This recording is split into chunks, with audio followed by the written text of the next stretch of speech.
putting on our first ever adaptive mountain biking and paddleboarding camp. What we're going to do is open up our trails, networks, our waterfront, our town to everyone, make everything universally accessible for people to enjoy the outdoors. We also want to showcase that if you have been through a spinal cord injury, that you are not just confined to a certain spot. You can enjoy our campgrounds, enjoy the trails, enjoy the water, enjoy the town, and nothing will hold you back. You know, beyond our athletes and support crew, the whole village is completely behind us. We've had nothing but great support from local businesses, community leaders, and just everyone in town's been super receptive. My name's Josh Dewick. I am father of two amazing little kids, married to a great gal by the name of Lacey. Spent several years on the Canadian ski team, and most recently I'm doing peer mentorship and community development with Spinal Cord Injury BC. Feels quite nice to be back in the Kootenays and here specifically in Nakusp, exploring a couple new sports and more so new environments to play within. So we got this mountain bike and paddleboard camp that we are a part of through the Sufferfest organization, and we were in New Denver a couple days ago doing the Spine Trail, which is more of a truck drive up and then bomb right back down. So pretty good technical terrain and totally open and accessible for everybody, which is huge thumbs up. And a little bit of riding in Mt Abriel today, which is cool, even more open and more accessible for everybody to enjoy and to challenge himself. And then now down at the lake, so cool off and maybe bar soap and get some of this dirt off. My name is Richard Peter from Vancouver Island. Yeah, injured as a young kid, been playing a lot of different sports, parasports, just having fun, competing at high levels, at recreational levels, doing whatever. I just like to get out and have a good time. So to have Whistler Adaptive Sports come up too, so they came up and offered some of their expertise and just get this going too. And so it's great for new riders. The ride we just did right down by the lake, that's great for beginners to go for a nice casual cruise.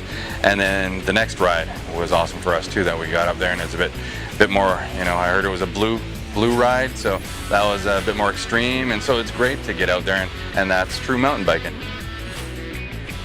My name is Ethan Kruger, and yeah, I'm just here mountain biking with a super solid crew. They're really trying to do is they're trying to make a really diverse range of trails that that anybody can ride, not just people that have been riding for quite a while or a little more high in the skill level ranges, but something that anybody can pick up and ride and try for the first time, and that's huge, because I mean, if you can't start, then you can't get going. So that's to my understanding, is they're really trying to bring in a new idea, a new perspective of mountain biking that is more inclusive to not just a two-wheel mountain biker anymore, but adaptive mountain biking as well. These trails, you can tell they really put thought into it as far as how these bikes are going to get down, which blows my mind, because it doesn't sound like they've had much experience with the actual bikes themselves, other than from what myself and a few others have been kind of letting them on as far as feeding information and things like that. But the ambition and the drive these guys have here to make trails that are adaptive bike friendly is something that I haven't seen in a lot of organizations, as far as like the amount they're pushing. They're pushing so hard, and they're so genuinely interested in it. It's not like something, okay, let's take that AMTB category off our list and stuff like that. It's something that they're genuinely interested in doing, and they want to see happen. And you can totally tell with just how much effort they're putting in, and the hours and hours and hours of work that they're putting in.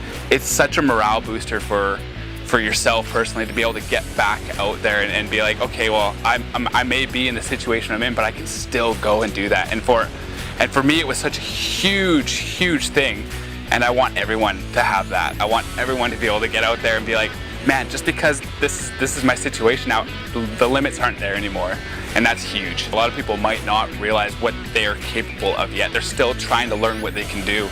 And I honestly think that's a lifelong learning curve. I mean, I surprise myself all the time with, oh, okay, that is possible, but you got to push yourself to do it, and it's one of those things where you kind of have to step out of your comfort zone.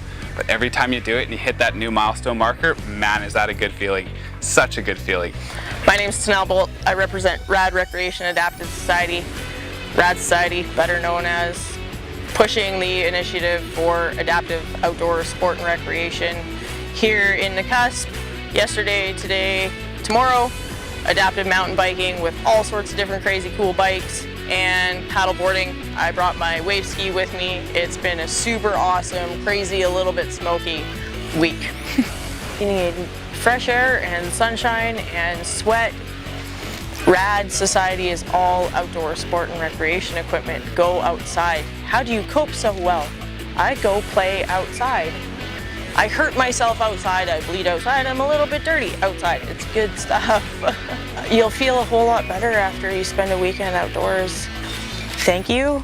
Thank you to the town of Nakusp for supporting them financially and picking the Sufferfest out of, I don't know how many options, but thank you.